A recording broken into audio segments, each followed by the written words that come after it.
Hello students, UPSC guiding principles channel में आप सभी का हार्दिक स्वागत है। स्टूडेंट, अपने प्रीवियस लेक्चर में हमने पुंछी कमीशन को स्टार्ट कर दिया था और इसमें हम पुंछी कमीशन से रिलेटेड जो भी रिकमेंडेशंस हैं उनको देखेंगे। स्टूडेंट, अपने प्रीवियस लेक्चर में हमने पुंछी कमीशन का जो बेसिक इंट्रोडक्शन है उसको देख लिया था और उसमें हमने देखा था कि जो ये पुंछी कमीशन है इसको अप्रैल 2007 में सेंट्रल गवर्नमेंट के द्वारा सेटअप किया गया था सेंटर स्टेट रिलेशंस को बेटर बनाने के लिए, सेंटर स्टेट रिलेशन को एग्जामिन करने के लिए। और अगर इस कमीशन की चेयरमैनशिप की बात की जाए तो इसकी जो चेयरमैनशिप है वो former chief justice of India Madan Mohan Punchhi के द्वारा की गई थी। और इस कमीशन में मदन मोहन पुंछी के अलावा 4 अदर मेंबर्स भी थे, जिनमें से पहले मेंबर थे धीरेन्द्र सिंह, दूसरे मेंबर थे विनोद कुमार दुग्गल, तीसरे मेंबर थे NR माधव मेनन और चौथे मेंबर थे डॉक्टर अमरीश बागची। और ये कहा गया कि फरवरी 2008 में जब डॉक्टर बागची की डेथ हो जाती है तो उसके बाद विजय शंकर उनके प्लेस पर क्या करते हैं, कमीशन का काम संभालते हैं और कमीशन के एक मेंबर के रूप में कार्य करते हैं। ठीक है, तो ये हमने अपने प्रीवियस लेक्चर में भी पढ़ लिया था और साथ ही ये देखा था हमने कि जब पुंछी कमीशन आया था अप्रैल 2007 में तो उससे पहले लगभग जो 20 वर्ष पहले का जो टाइम था, यानी 2 डेकेड्स पहले सरकारिया कमीशन ने अपनी रिपोर्ट दी थी 1988 में। ठीक है, लेकिन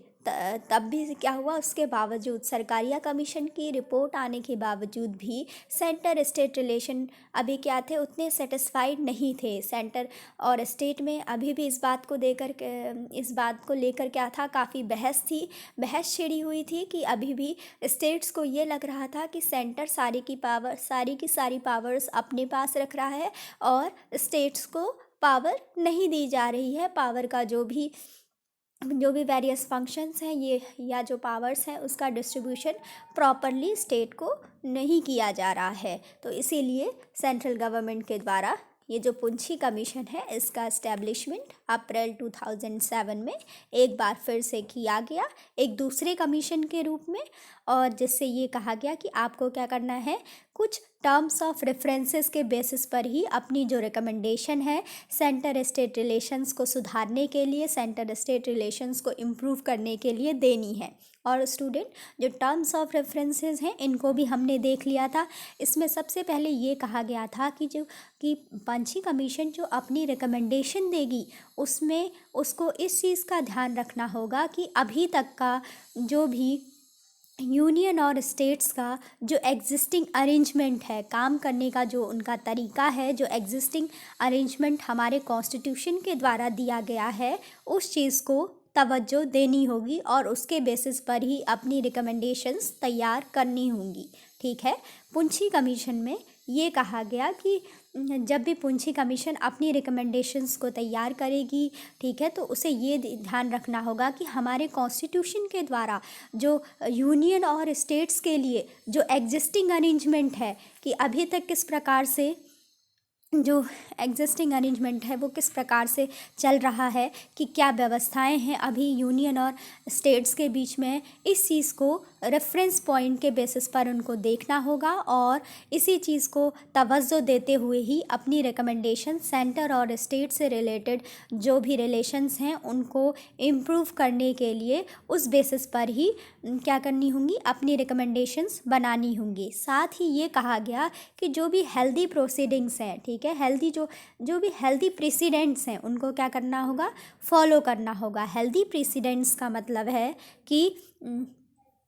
अभी तक जो भी कोई ऐसे एग्जाम्पल्स हों या फिर ऐसे क्या हो, पुराने जो पूर्व के जो ऐसे जजमेंट हों जो कि क्या हो, सेंटर स्टेट रिलेशंस के लिए एप्लीकेबल जिनको बनाया जा सकता है, तो उनको भी फॉलो किया जाना चाहिए सेंटर स्टेट रिलेशंस को इम्प्रूव करने के लिए। साथ ही ये कहा गया कि कोर्ट्स की जो भी रूलिंग्स हैं, ठीक है, कोर्ट्स के जो भी डिसीजंस हैं, कोर्ट्स की जो भी प्रोनाउंसमेंट्स हैं, ठीक है, उनको भी ध्यान में रखकर जो ये पंछी कमीशन है उसके द्वारा अपनी रिकमेंडेशंस दी जानी चाहिए। किसको ध्यान में रखकर? कोर्ट के द्वारा दिए गए डिसीजंस को ध्यान में रखकर, ठीक है। और साथ ही ये कहा गया कि जो भी और सेंटर और स्टेट के बीच में जो भी पावर का डिस्ट्रीब्यूशन है, जो भी फंक्शंस का डिस्ट्रीब्यूशन है, जो भी रिस्पॉन्सिबिलिटीज़ हैं, ठीक है, चाहे वो लेजिस्लेटिव रिलेशन हो सेंटर स्टेट रिलेशंस में, चाहे वो उनके एडमिनिस्ट्रेटिव रिलेशंस हों, हर टाइप के स्फेयर में, यानी हर टाइप से सेंटर और स्टेट के जो फंक्शंस हैं, चाहे जो पावर्स हैं, चाहे उनकी रिस्पॉन्सिबिलिटीज़ हों, उन सभी को क्या किया जाना चाहिए, उन सभी से रिलेटेड अपनी रिकमेंडेशंस दी जानी चाहिए। अगर लगता है कि उसमें कोई चेंजेस किए जाने हैं या कोई उसके लिए कोई भी मेजर्स दिए जाने हैं तो उसको दिया जा सकता है। साथ ही ये कहा गया कि जो गवर्नर का रोल है, ठीक है, यानी जो गवर्नर की भूमिका है, जो भी इमरजेंसी प्रोविज़न्स हैं, ठीक है, इमरजेंसी प्रोविज़न्स हैं, और जो फाइनेंशियल रिलेशन है, इकोनॉमिक एंड सोशल प्लानिंग है, पंचायती राज इंस्टीट्यूशन है, और जो शेयरिंग ऑफ रिसोर्सेज, ठीक है, sharing of resources including inter state river water. और ये इसमें ये बताया गया है कि मान लीजिए जैसे क्या होता है कि जब भी ये इंटर स्टेट रिवर वाटर का कोई भी जो कि काफ़ी बड़े बड़े प्रोजेक्ट होते हैं इंटर स्टेट रिवर वाटर से रिलेटेड, इसमें ये कहा गया है कि जब अगर कोई भी जैसे कोई भी ऐसा चीज़ जिसमें कि जो इंटर स्टेट रिवर वाटर के यूज से रिलेटेड जब रिसोर्सेज की बात आती है और इसकी शेयरिंग क्या हो रही है, दो या दो से ज़्यादा स्टेट्स के बीच में हो रही है, तो किस प्रकार से इसकी शेयरिंग की जा सकती है या उसके लिए क्या क्या चेंजेस किए जा सकते हैं, तो उन सभी से रिलेटेड रिकमेंडेशंस को भी पुंछी कमीशन के द्वारा दिया जा सकता है। तो स्टूडेंट इसमें यहाँ पर यही बताया गया है कि ये सब चीज़ें जो हमने पढ़ी, चाहे जो रोल ऑफ गवर्नर है, इमरजेंसी प्रोविज़न है, फाइनेंशियल रिलेशंस है, इकोनॉमिक एंड सोशल प्लानिंग है, पंचायती राज इंस्टीट्यूशन है, या फिर इंटर स्टेट रिवर वाटर का जब दो या दो से ज़्यादा स्टेट्स के बीच में जब उसके जो भी रिसोर्सेज हैं जब उनकी शेयरिंग होती है, ठीक है, तो इससे रिलेटेड जब ऐसी कोई भी इन सब फंक्शनरीज़ का जब क्या किया जाता है, जब इनका क्रियान्वयन किया जाता है, जब इनको प्रैक्टिकल एस्पेक्ट में लाया जाता है, तो उस टाइम पे कौन कौन सी डिफ़िकल्टीज़ आती हैं और उन डिफ़िकल्टीज़ को किस तरीके से सॉल्व किया जा सकता है, या फिर इनके लिए क्या क्या चेंजेस लाए जा सकते हैं, इनके लिए क्या क्या मेजर्स सेट किए जा सकते हैं, इन सब पर अपनी रिकमेंडेशन पुंछी कमीशन के द्वारा देने को कहा गया है, ठीक है। स्टूडेंट ये सब डिटेल में मैंने अपने प्रीवियस लेक्चर में आपको समझा दिया है, आप उसको भी देख सकते हैं। और इसमें हम टर्म्स ऑफ रेफरेंसेस को देखेंगे फटाफट एक बार रिव्यू करते हुए, और उसके बाद हम अपने इस लेक्चर में जो भी पुंछी कमीशन के द्वारा जो दी गई रिकमेंडेशंस हैं उनको देखेंगे। तो स्टूडेंट साथ ही इसके लिए जो कुछ जो और भी अदर बेंचमार्क्स सेट की गई हैं उसमें ये कहा गया था कि जो पुंछी कमीशन है जब वो अपनी रिकमेंडेशन देगी तो उसको क्या ध्यान रखना होगा, उसको ध्यान रखना होगा कि किस प्रकार से इंडिया का जो सोशल और इकोनॉमिक डेवलपमेंट है वो और अच्छे तरीके से किया जा सकता है, उसके लिए भी अपनी रिकमेंडेशंस पुंछी कमीशन के द्वारा दी जानी चाहिए। साथ ही ये कहा गया कि किस प्रकार से इंडिया में हमारे देश में सेंटर स्टेट रिलेशन को बैलेंस करते हुए या सेंटर स्टेट रिलेशन को इम्प्रूव करने के लिए किस प्रकार से गुड गवर्नेंस को इंश्योर किया जा सकता है, जिससे कि जो वेलफेयर ऑफ द पीपल है उसको वेलफेयर ऑफ द पीपल को प्रमोट किया जा सके, यानी लोगों की ज़्यादा से ज़्यादा लोगों का ज़्यादा से ज़्यादा कल्याण है, जो लोगों की भलाई है उसको प्रमोट किया जा सके, जिससे कि जो हमारी जो कंट्री है उसकी यूनिटी और इंटीग्रिटी को क्या किया जा सके, स्ट्रेंथन किया जा सके। कहा गया कि आप ऐसी चीज़ों को भी इंश्योर करिए, ऐसी चीज़ों को भी बताइए कि ऐसे कौन कौन से जो समस्याएं हैं, जो ग्रोइंग चैलेंजेस हैं, उनके बारे में भी बताइए, उनको भी आइडेंटिफाई करिए, जिससे कि क्या हो कि हमारा जो एक गुड गवर्नेंस है उसको प्रमोट किया जा सके, ज़्यादा से ज़्यादा समाज में लोगों की भलाई की जा सके, जिससे कि जो हमारे देश की जो यूनिटी है और साथ ही जो इंटीग्रिटी है उसको क्या किया जा सके, स्ट्रेंथन किया जा सके, उसको मजबूत बनाया जा सके। साथ ही ये भी कहा गया कि जो अभी तक जो हमारे देश में जो जो क्या है जो पॉवर्टी, जो गरीबी मौजूद है और साथ ही जो अशिक्षा है, ठीक है, और उसको दूर करने के लिए क्या क्या मेजर्स लिए जा सकते हैं, क्या क्या हमें नई नई ऐसी कौन कौन सी जो अपॉर्चुनिटीज़ हैं उनकी जिनका फ़ायदा उठाकर, जिनका लाभ उठाकर देश को क्या की जा सकती है, देश को एक जल्दी से जल्दी एक इकोनॉमिक ग्रोथ, जिसके कि क्या है कि देश के लिए एक क्या की जा सकती है, एक इकोनॉमिक ग्रोथ प्रोवाइड कराई जा सके, जिससे कि जो देश में अभी जो गरीबी व्याप्त है, जो अशिक्षा फैली हुई है, उसको क्या किया जा सके, शीघ्रातिशीघ्र जिसको हटाया जा सके, ठीक है। इसके लिए जो भी रिकमेंडेशंस हैं वो इस पुंछी कमीशन के द्वारा दी जानी चाहिए, ऐसा इसके लिए इन बेंचमार्क्स को सेट किया गया है। साथ ही इसमें ये भी कहा गया कि जब क्या किया जाएगा, इन कुछ और भी ऐसे जो मैटर्स हैं उनके लिए पुंछी कमीशन से कहा गया कि आप क्या करेंगे, कुछ ऐसे मैटर्स भी हैं जिन पर कि पुंछी कमीशन को रिकमेंडेशन देनी है, लेकिन उनको क्या है, यहीं तक लिमिट होकर नहीं रह जाना है, यहीं तक सीमित होकर नहीं रह जाना है, लेकिन हाँ आप क्या करिए, अपनी रिकमेंडेशन इन सब मैटर्स पर भी दे सकते हैं। तो अब ऐसे मैटर्स कौन कौन से हैं कि जिन पर पुंछी कमीशन को कहा गया कि आप इन पर सीमित, पूरी तरीके से इन पर सीमित नहीं हैं, लेकिन क्या है, आप इन पर अपनी रिकमेंडेशन, अपने सजेशंस रख सकते हैं। जैसे कि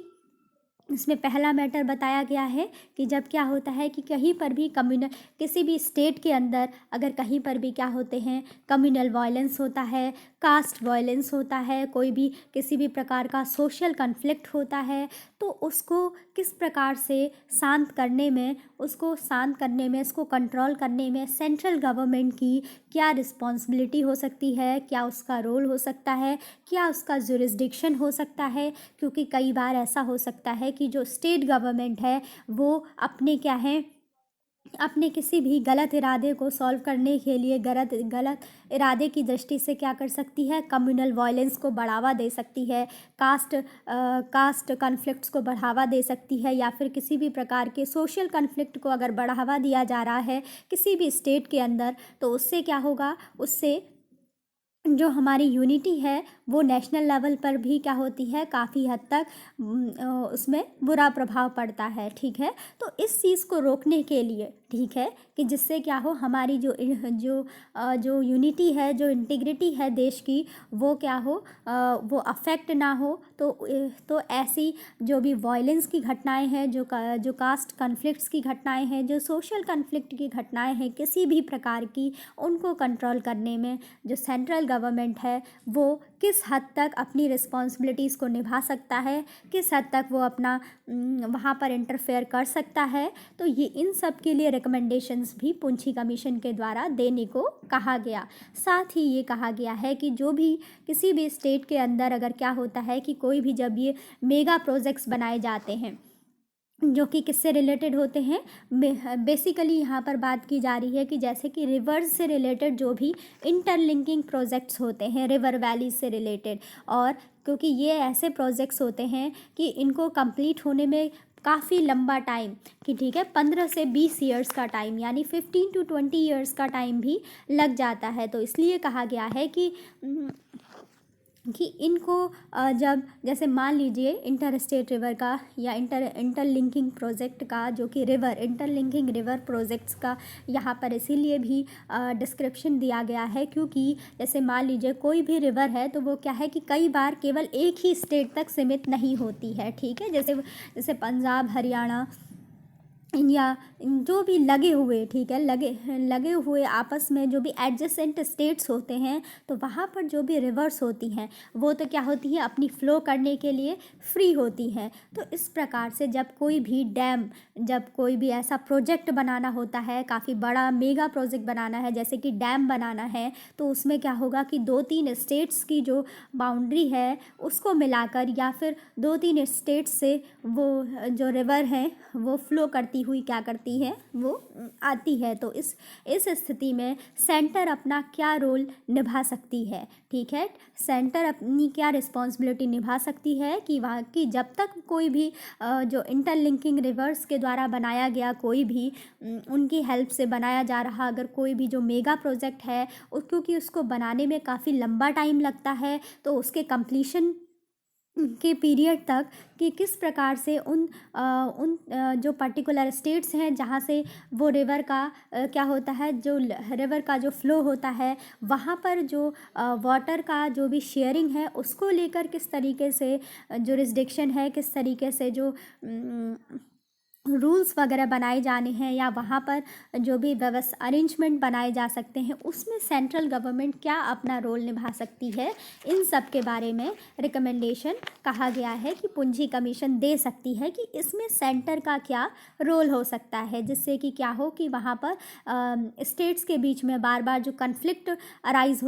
हो जाते हैं इंटर स्टेट रिवर से रिलेटेड वाटर की शेयरिंग को लेकर, तो उसमें कहा गया है कि उसमें कि सेंटर किस हद तक इंटरफेयर कर सकता है, या सेंटर का क्या रोल हो सकता है, क्या इसकी रिस्पॉन्सिबिलिटी बन सकती है, ये सब रिकमेंडेशंस भी पूंजी कमीशन को देने को कहा गया है। साथ ही ये कहा गया कि जो भी किसी स्टेट के अंदर जब इफ़ेक्टिव जो पावर का डिवॉल्यूशन किया जाता है, जैसे कि जो पंचायती राज इंस्टीट्यूशन हैं, या फिर जो लोकल बॉडीज़ हैं, जैसे कि जो ऑटोनॉमस बॉडीज़ हैं कि जिनको हमारे कॉन्स्टिट्यूशन के 6th शेड्यूल में भी मेंशन किया गया है। और 6th शेड्यूल में कौन कौन सी ऑटोनॉमस बॉडीज़ के बारे में बताया गया है, उसमें बताया गया है आसाम, मेघालय, त्रिपुरा और मिज़ोरम, इन 4 के बारे में बताया गया है। किसके बारे में? असम, मेघालय, त्रिपुरा और मिज़ोरम। ये क्या है? ऑटोनॉमस बॉडीज़ हैं, इनके ऑटोनॉमस स्टेट्स, जो कि 6th शेड्यूल में एक तरीके से ये मेंशन किए गए हैं, ठीक है। तो ये कहा गया है कि सेंट्रल गवर्नमेंट इनके इफ़ेक्टिव डिवॉल्यूशन के लिए, अगर सेंट्रल गवर्नमेंट चाहती है कि किसी स्टेट के अंदर जो पंचायती राज इंस्टीट्यूशन है और जो वहाँ की लोकल बॉडीज़ हैं, जिसमें कि ऑटोनॉमस बॉडीज़ भी आती हैं, ठीक है, कुछ स्टेट्स की जो ऑटोनॉमस बॉडीज हैं जैसे कि असम, मेघालय, त्रिपुरा, मिज़ोरम, तो वहाँ पर किस प्रकार से जो पावर्स हैं उनका इफ़ेक्टिव डिवॉल्यूशन सेंट्रल गवर्नमेंट के द्वारा किया जा सकता है। इसमें central government in Panchayati Raj institution को या लोकल बॉडीज़ को इफ़ेक्टिव बनाने के लिए अपनी क्या रिस्पॉन्सिबिलिटी निभा सकता है, क्या उसके रोल होने चाहिए, क्या उसका जुरिस्डिक्शन का एरिया होना चाहिए, ठीक है, किस लेवल तक वो किसी स्टेट के अंदर जो पंचायती राज इंस्टीट्यूशन है उसको क्या है पावरफुल बनाने का, या उसको ज़्यादा ऑटोनॉमी देने का जो कार्य है वो किस प्रकार से कर सकता है। इन सब की रिकमेंडेशंस भी पंछी कमीशन को देने को कहा गया है। साथ ही ये कहा गया कि जो भी किसी भी स्टेट्स में क्या है कि किसी भी स्टेट्स का जो अपना जो बजट होता है वो भी क्या होती है, उसकी अपनी इंडिपेंडेंट प्लानिंग होती है, और उसी प्रकार से उस स्टेट के अंदर डिस्ट्रिक्ट लेवल पर जो बजटिंग होती है वो भी ज़्यादातर क्या होती है, स्टेट के द्वारा ही की जाती है। तो इसमें ये कहा जा रहा है कि उसमें सेंटर का क्या रोल हो सकता है, ठीक है, इसमें कह रहा है कि सेंटर का क्या रोल हो सकता है कि वो किसी भी स्टेट का अगर डिस्ट्रिक्ट लेवल में उसकी बजटिंग को अगर क्या करना चाहता है, इफ़ेक्टिव बनाना चाहता है, या उसको बजटिंग से रिलेटेड जो और भी उसमें कि क्या उसके द्वारा और फाइनेंशियल असिस्टेंस प्रोवाइड कराया जा सकता है, जिससे कि या फिर स्टेट के ऊपर कोई ऐसे ऑब्लिगेशन सेंटर के द्वारा डाले जा सकते हैं कि वो डिस्ट्रिक्ट लेवल पर ज़्यादा से ज़्यादा बजट प्रोवाइड कराए स्टेट, जिससे कि क्या हो कि वहाँ पर जो डिस्ट्रिक्ट लेवल पर जो डेवलपमेंट हो वो सही से हो सके, अच्छे से हो सके। तो इससे रिलेटेड जो भी सेंट्रल गवर्नमेंट के जो भी रोल है, जो भी रिस्पॉन्सिबिलिटीज़ हैं कि सेंट्रल गवर्नमेंट डिस्ट्रिक्ट लेवल पर जाकर स्टेट से कितना इंटरफेयर कर सकती है, कितना वहाँ पर फंड्स के लिए फंड्स को एलोकेट करने के लिए कह सकती है, कितना जुरिस्डिक्शन कर सकती है। तो इन सब चीज़ों से रिलेटेड जो रिकमेंडेशंस हैं उनको भी पंछी कमीशन को देने को कहा गया है। साथ ही इसके बाद इसमें बताया गया है कि अगर किसी भी स्टेट्स की परफॉर्मेंस को देखते हुए अगर सेंटर चाहती है कि उसको कुछ एक्स्ट्रा फाइनेंशियल असिस्टेंस प्रोवाइड कराया जाना चाहिए, तो उससे रिलेटेड जो भी सेंट्रल गवर्नमेंट के रोल हैं, जो उसकी भूमिका है, जो उसकी रिस्पॉन्सिबिलिटी है और जो उसका जुरिस्डिक्शन है, उसके बारे में भी पुंछी कमीशन को रिकमेंडेशंस देने को कहा गया। साथ ही ये कहा गया कि मान लीजिए कोई भी बैकवर्ड स्टेट है, कोई क्या है अंडर डेवलप्ड या बैकवर्ड स्टेट है, जहाँ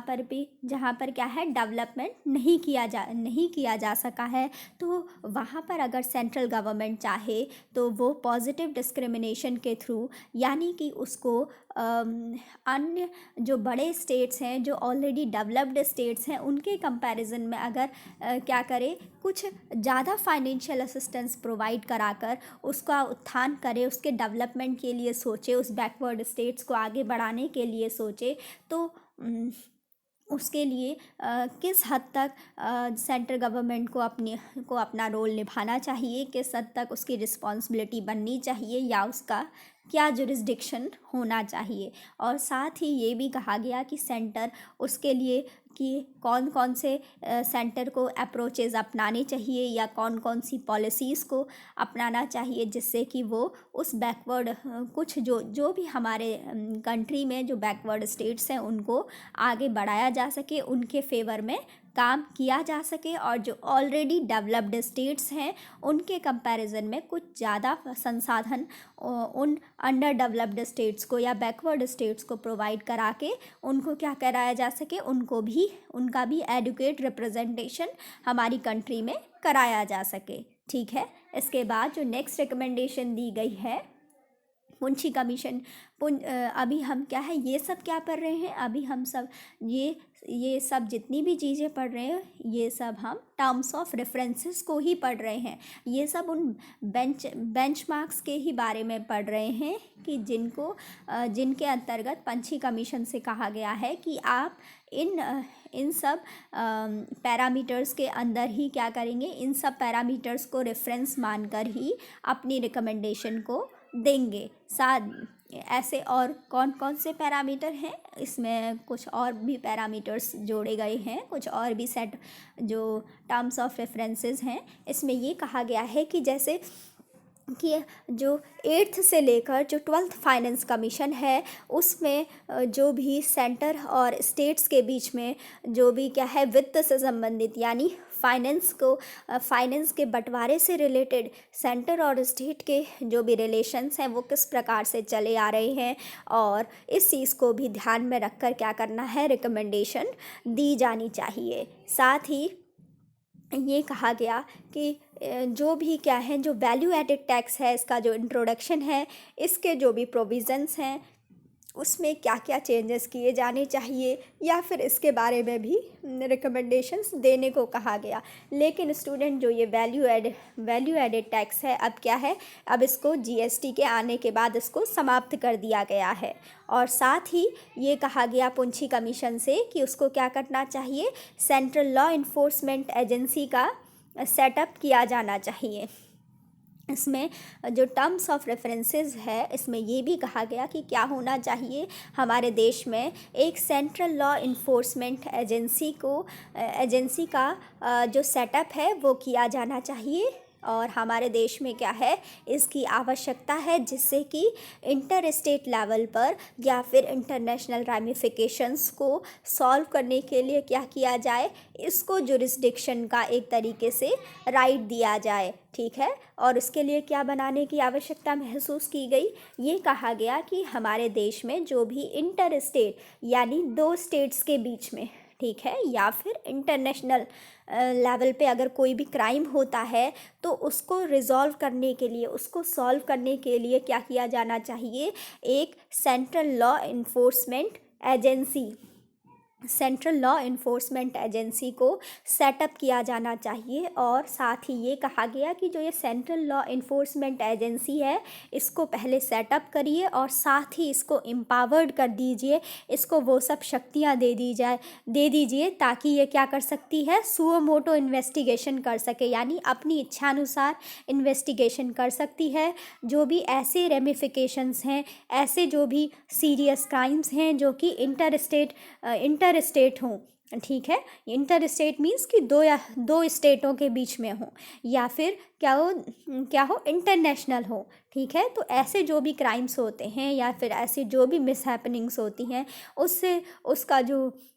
रिजोल्यूशन किया जाना है, उसके लिए एक सेंट्रल लॉ इन्फोर्समेंट एजेंसी का सेटअप किया जाना चाहिए और उसको ही एम्पावर कर देना चाहिए कि वो जब किसी भी दो स्टेट के बीच में क्या है, कोई भी इस तरीके के जो भी क्राइम्स वगैरह होते हैं, उनको सॉल्व करने का, उनको पूरी तरीके से अपनी इच्छानुसार इन्वेस्टिगेट करने की जो पावर है, वो भी इस सेंट्रल लॉ इन्फोर्समेंट एजेंसी को दे दी जानी चाहिए। साथ ही ये भी कहा गया कि जो इंटरनेशनल रामिफिकेशंस हैं, जिसका कि हमारे देश की जो नेशनल सिक्योरिटी है उस पर क्या है, सीरियस इम्प्लिकेशंस होते हैं, यानी काफ़ी क्या है, बड़े प्रभाव पड़ते हैं, काफ़ी ख़राब प्रभाव पड़ता है। ऐसे अगर कोई भी ऐसा इंटरनेशनल रामिफिकेशन है, कोई बड़ा ऐसा अंतर्राष्ट्रीय कोई काफ़ी बड़ी गड़बड़ी है, तो उसको सॉल्व करने के लिए भी, या इंटरनेशनल लेवल पे कोई क्राइम होता है तो उसके जिससे कि हमारे देश की जो सिक्योरिटी है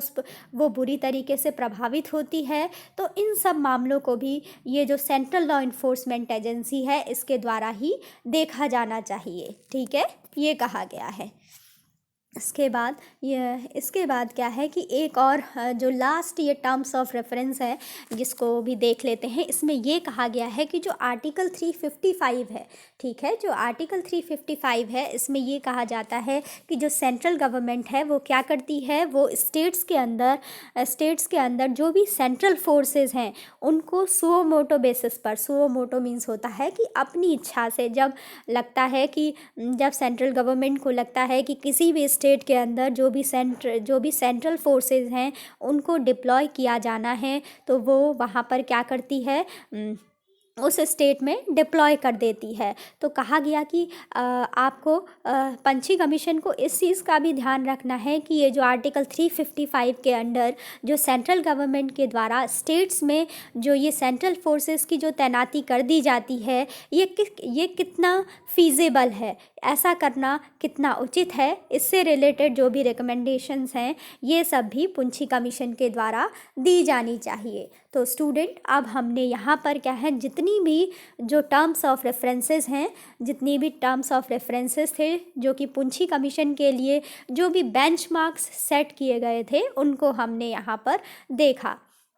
अब हम यहाँ से देखेंगे कि जो पुंछी कमीशन की जो रिपोर्ट है वो कब सबमिट की गई और उसकी इम्पॉर्टेंट रिकमेंडेशंस क्या क्या थी। ठीक है, तो स्टूडेंट, जो ये पुंछी कमीशन है, इसने जो अपनी रिपोर्ट सबमिट की है गवर्नमेंट ऑफ इंडिया को, वो की आफ्टर 3 इयर्स। जब ये बनी थी अप्रैल 2007 में इसका सेटअप किया गया था, और इसने आफ्टर 3 इयर्स यानी अप्रैल 2010 में, ठीक है, अप्रैल 2010 में क्या है, इसने अपनी जो रिपोर्ट है वो सेंट्रल गवर्नमेंट को भेजी है, सेंट्रल गवर्नमेंट को सबमिट की है। और स्टूडेंट, जो ये अगर हम पंछी कमीशन की रिपोर्ट की बात करते हैं तो आपको भी जानकर काफ़ी हैरानी होगी कि जो ये पंछी कमीशन है, इसकी जो रिपोर्ट है वो कितनी थी, 1456, यानी 1456 पेजों की ये रिपोर्ट थी, और जो कि 7 वॉल्यूम्स में इसको इंक्लूड किया गया था, 7 वॉल्यूम्स में इसको कंक्लूड किया गया था, 7 वॉल्यूम्स इसके बनाए गए थे, ठीक है, टोटल। और इसमें क्या है, टोटल कितने पेजों की ये रिपोर्ट है, 1456 पेजों की ये रिपोर्ट है। स्टूडेंट, जब पंछी कमीशन के द्वारा ये रिपोर्ट बनाई गई तो इसने क्या था, थोरोली इसने बहुत ज़्यादा गहन अध्ययन किया था सरकारिया कमीशन रिपोर्ट का, ठीक है। जब ये रिपोर्ट बनाई गई, जब ये पुंछी कमीशन ने अपनी रिपोर्ट दी थी तो इसने क्या किया था, सरकारिया कमीशन रिपोर्ट का थोरली उसका बहुत गहन तरीके से उसका अध्ययन किया था, एक्सटेंसिव हेल्प ली थी उससे, और साथ ही जो national commission to review the working of the constitution, ठीक है, यानी जो NCRWC है, ठीक है, जो NCRWC है जिसे कि कहते हैं national commission to review the working of the constitution, इस रिपोर्ट की भी काफ़ी हेल्प ली अपनी रिकमेंडेशंस को देने के लिए, अपनी रिपोर्ट को तैयार करने के लिए। साथ ही जो सेकंड एडमिनिस्ट्रेटिव रिफॉर्म कमीशन है उसकी जो रिपोर्ट थी उससे भी इन्होंने क्या करा, काफ़ी हेल्प ली। और लेकिन तब भी जो पुंछी कमीशन की रिपोर्ट है वो सरकारिया कमीशन की जो रिकमेंडेशंस हैं उससे क्या है, काफ़ी भिन्न है, ये कहा गया है, उससे काफ़ी डिफ़र करती है। हाँ, इन्होंने क्या किया कि जितनी भी रिपोर्ट्स हैं, सेंट्रल गवर्नमेंट की जो भी गाइडलाइंस हैं उनको भी फॉलो किया। अपनी रिपोर्ट को बनाने से पहले सरकारिया कमीशन रिपोर्ट को भी इन्होंने थॉरोली स्टडी किया। जो national commission to review the working of the constitution है, NCRWC की जो रिपोर्ट है उसको भी इन्होंने थॉरोली स्टडी किया। साथ ही जो सेकंड एडमिनिस्ट्रेटिव रिफॉर्म कमीशन है उसकी रिपोर्ट को भी इन्होंने थॉरोली स्टडी किया, और उसके बाद ही इन्होंने इन सब को स्टडी करने के बाद, सेंट्रल गवर्नमेंट की जो गाइडलाइंस हैं उनको फॉलो करने के बाद, और साथ ही जो ये इतनी सारी टर्म्स ऑफ रेफरेंसेस हमने पढ़ी, इन सब को फॉलो करने के बाद इस कमीशन ने अपनी रिपोर्ट को दिया था, सबमिट किया था। तो स्टूडेंट, इसमें कौन कौन सी क्या क्या रिकमेंडेशंस हैं इसको अभी हम पढ़ेंगे। इसने टोटल, जब हम रिकमेंडेशन की बात करते हैं तो जो पुंछी कमीशन है इसने क्या है कि टोटल 310, ठीक है, 310 से भी ज़्यादा जो रिकमेंडेशंस हैं उनको दिया था। 310 रिकमेंडेशन अपनी रिपोर्ट में, बल्कि 310 से भी ज़्यादा रिकमेंडेशंस को पुंछी कमीशन के द्वारा दिया गया है, जिससे कि सेंटर स्टेट रिलेशंस को इम्प्रूव करने में हेल्प मिले।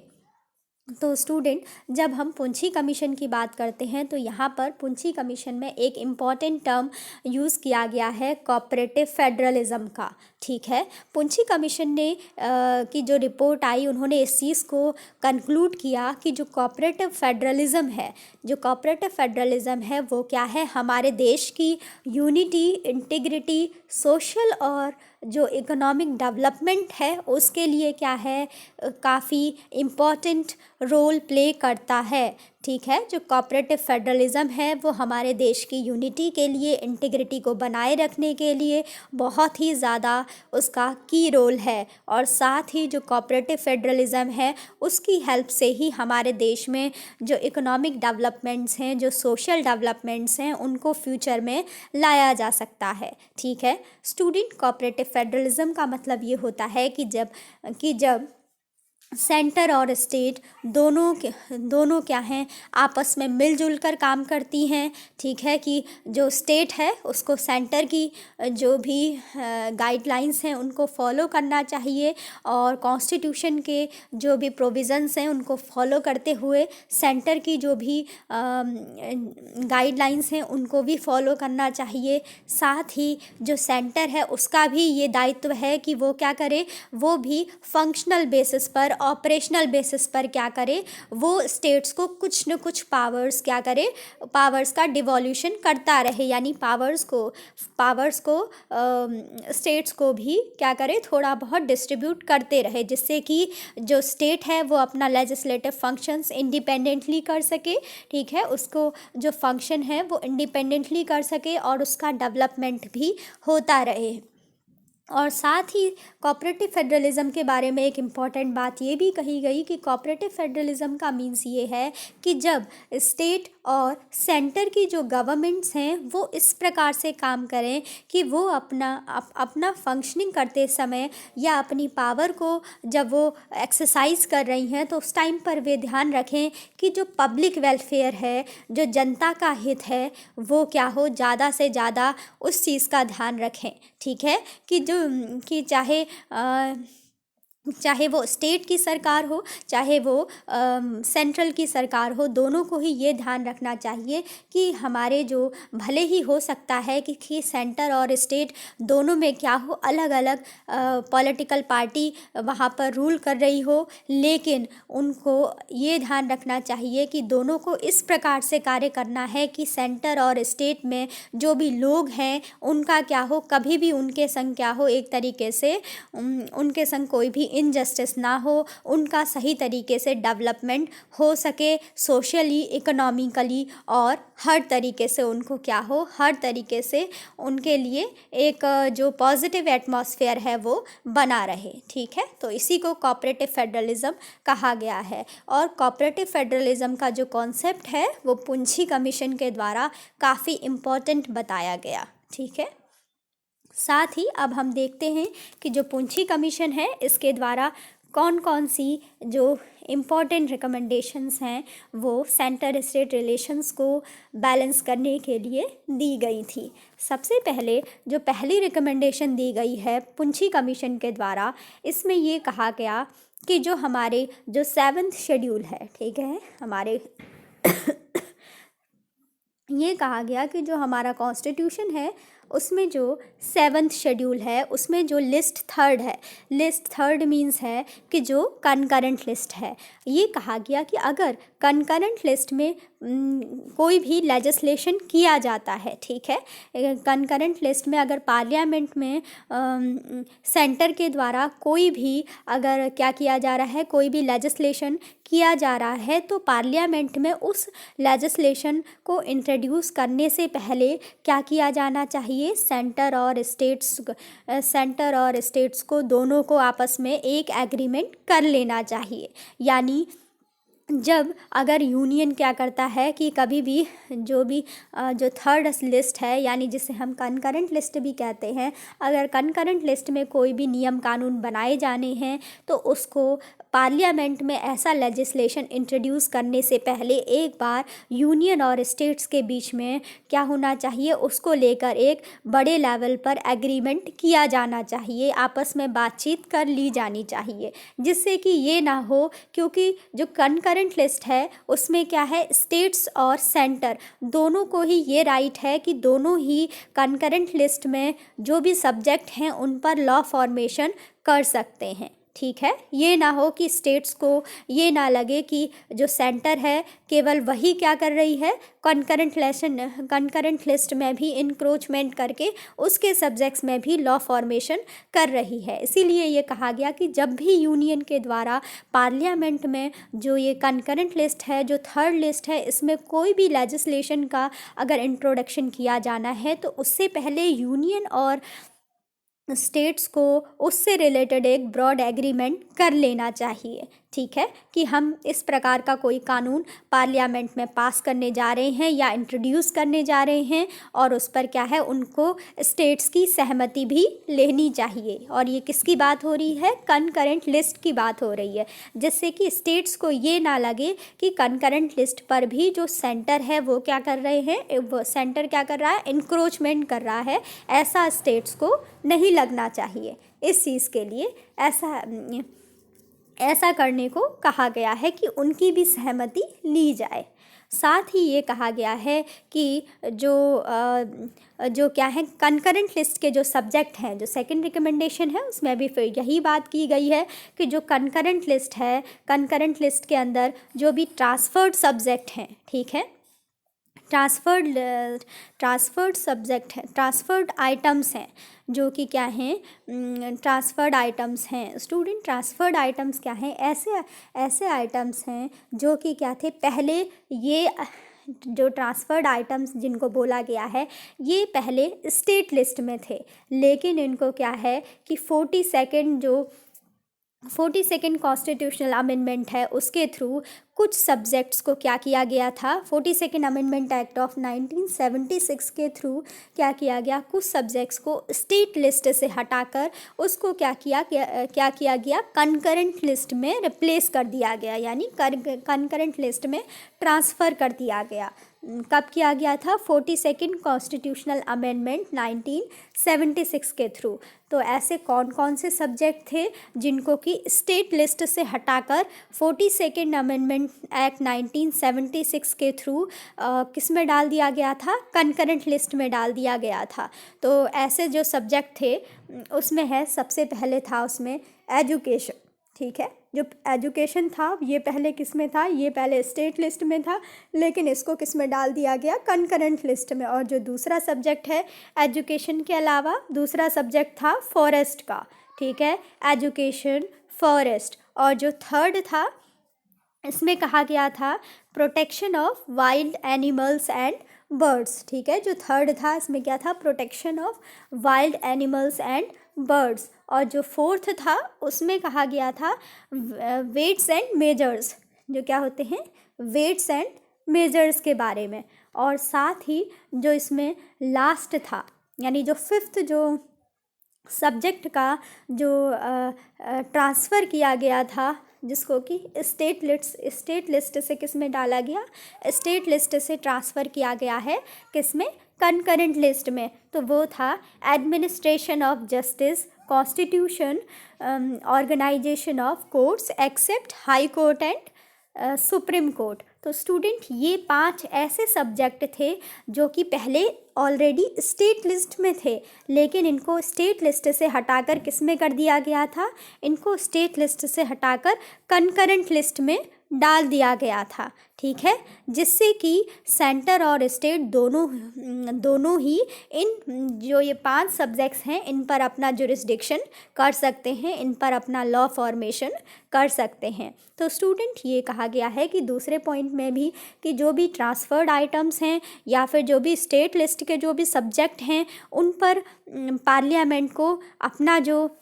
पार्लियामेंट की जो अपनी सुप्रीमेसी की जो पावर है वहाँ पर इस पावर से बचना चाहिए, उसको अपनी ये जो सुप्रीमेसी है वहाँ पर अपनी ये सुप्रीमेसी है वो नहीं दिखानी चाहिए। वहाँ पे पार्लियामेंट में यूनियन गवर्नमेंट के लिए बेसिकली ये कहा गया है कि यूनियन को अपनी जो पार्लियामेंट्री सुप्रीमेसी है उसको रीस्टेन करना चाहिए, ठीक है, क्योंकि स्टेट्स के मैटर में जो स्टेट लिस्ट है उस पर स्टेट को पूरी तरीके से ये राइट होता है कि स्टेट लिस्ट के सब्जेक्ट पर अपना जुरिस्डिक्शन या अपना लॉ फॉर्मेशन कर सकती है। और जो कंकरेंट लिस्ट है उसमें क्या कर सकती है, उसमें स्टेट के साथ साथ जो सेंटर है दोनों ही लॉ का फॉर्मेशन कर सकते हैं, ठीक है। ये कहा गया है कि जो यूनियन है उसको इस चीज़ का ध्यान रखना चाहिए कि जो स्टेट सब्जेक्ट हैं वहाँ पर वो जो यूनियन की जो पार्लियामेंट्री सुप्रीमेसी है उसको उसे एक्सट्रीमली रीस्ट्रेन करना चाहिए, यानी उसको रोकना चाहिए स्टेट लिस्ट में जुरिस्डिक्शन करने से, ठीक है, क्योंकि जो स्टेट लिस्ट है वो किसके लिए बनाई गई है, स्टेट्स के लिए बनाई गई है। स्टेट लिस्ट के अंदर जो भी सब्जेक्ट हैं उन पर अपना जुरिस्डिक्शन इंडिपेंडेंटली कर सकते हैं, ये कहा गया है। साथ ही यहाँ पर जो ट्रांसफर्ड आइटम्स हैं उनके लिए भी कहा गया है कि ट्रांसफर्ड आइटम से रिलेटेड जो भी लॉ का फॉर्मेशन होता है उसमें भी स्टेट्स को मौका दिया जाना चाहिए। पहली प्रेफरेंस जो है वो स्टेट्स को दी जानी चाहिए। वहाँ पे जो यूनियन है उसके द्वारा इंक्रोचमेंट नहीं किया जाना चाहिए जब तक कि क्या हो, काफ़ी एक्सट्रीम सिचुएशन ना हो, नेशनल इंटरेस्ट काफ़ी बड़ा ना हो। ठीक है, तो साथ ही इसमें जो थर्ड रिकमेंडेशन है इसमें ये भी इसमें बताया भी गया है कि जो कंकरेंट लिस्ट है या फिर जो ओवरलैपिंग जुरिस्डिक्शन है जिसमें कि सेंटर और स्टेट दोनों को ही कोई भी लॉ फॉर्मेशन करने का जो राइट होता है, वहाँ पे अगर यूनियन को तभी इंटरफेयर करना चाहिए जब क्या लगे कि कोई भी ऐसा नियम कानून बनाना देश की यूनिटी के लिए, नेशनल इंटरेस्ट के लिए बहुत ही ज़्यादा इम्पॉर्टेंट है, तो तब उस सिचुएशन में ही क्या करना चाहिए, कंकरेंट लिस्ट में या फिर जो ओवरलैपिंग जुरिस्डिक्शन है उसमें यूनियन को अपने द्वारा लॉ का फॉर्मेशन करना चाहिए। ठीक है, ये कहा गया है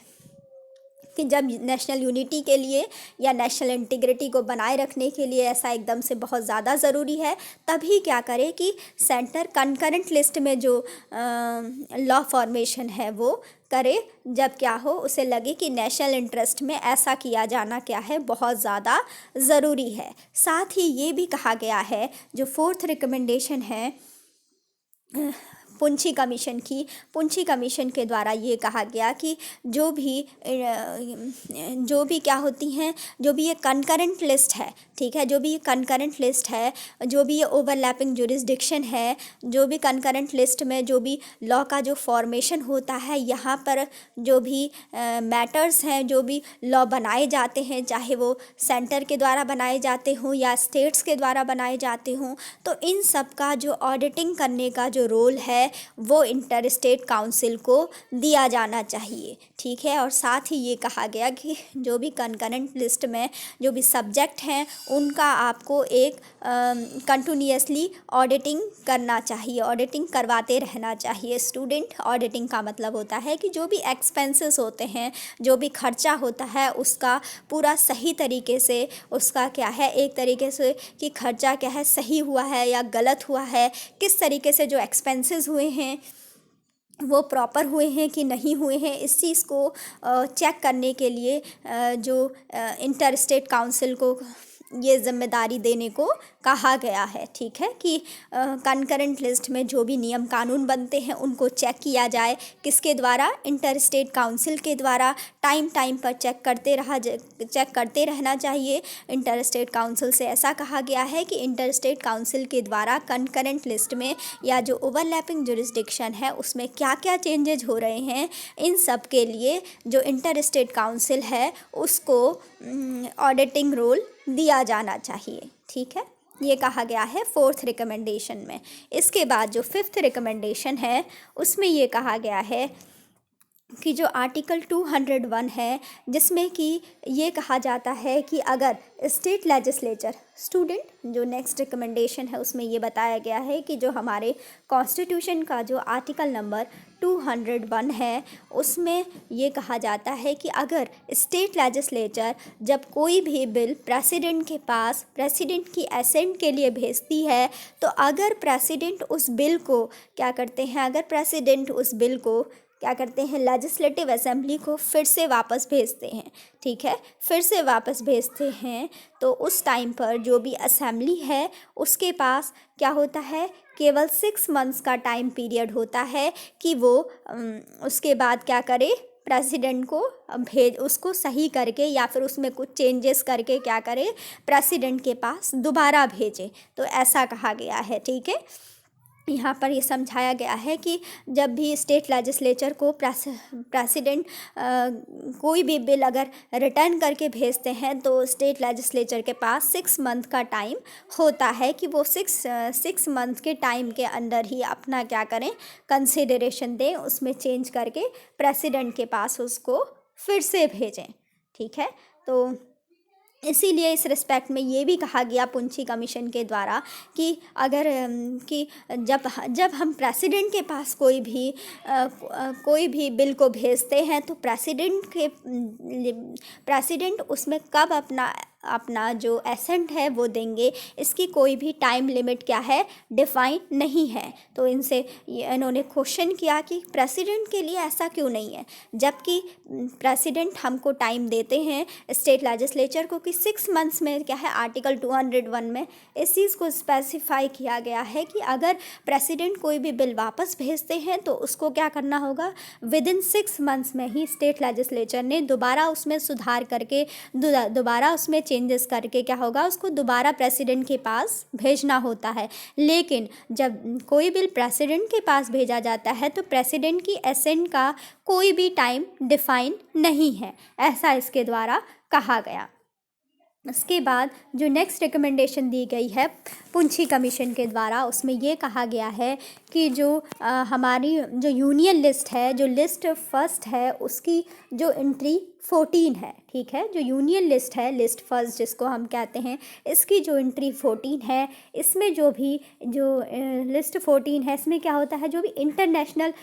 भी इंटरनेशनल ट्रीटीज़ होती हैं, जो भी इंटरनेशनल एग्रीमेंट होते हैं, उससे रिलेटेड जो भी प्रोविज़न्स हैं उनको दिया गया है। तो यहाँ पर जो भी स्टेट्स हैं, स्टेट्स के लिए ये रिकमेंडेशन दिए गए कि क्या किया जाएगा जब कोई भी जो यूनियन गवर्नमेंट है उसके द्वारा क्या किया जाता है, कोई भी इंटरनेशनल एग्रीमेंट किया जाता है तो उसके लिए क्या किया जाना चाहिए, अलग से लॉ का फॉर्मेशन किया जाना चाहिए, ऐसा इसकी रिकमेंडेशन में कहा गया है। उसके बाद जो नेक्स्ट पॉइंट है, जो नेक्स्ट रिकमेंडेशन है पुंछी कमीशन के द्वारा, उसमें ये कहा गया है कि अगर यूनियन क्या करता है कि कई बार स्टेट भी क्या करता है, कई बार सेंटर से जो भी लोन्स वगैरह है, यानी जो भी बोरोइंग्स वगैरह हैं, वो सेंटर के द्वारा भी की जाती है और स्टेट्स के द्वारा भी की जाती है। तो इसमें बेसिकली पुंछी कमीशन का ये कहना है कि जो 7th नंबर की रिकमेंडेशन है कि जो भी बेसिकली यहाँ पर यूनियन गवर्नमेंट के लिए कहा गया है कि जो यूनियन गवर्नमेंट अगर क्या करती है, कहीं भी बाहर से क्या करती है, किसी भी यानी जो जैसे क्या है कि जो भी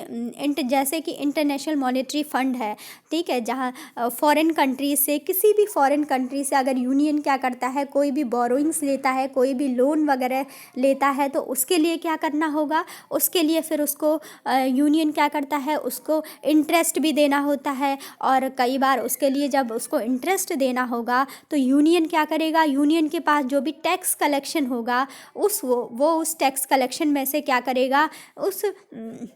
जो उसका इंटरेस्ट हुआ है, जो कि लोन उसने फॉरेन कंट्री से लिया है या किसी भी जो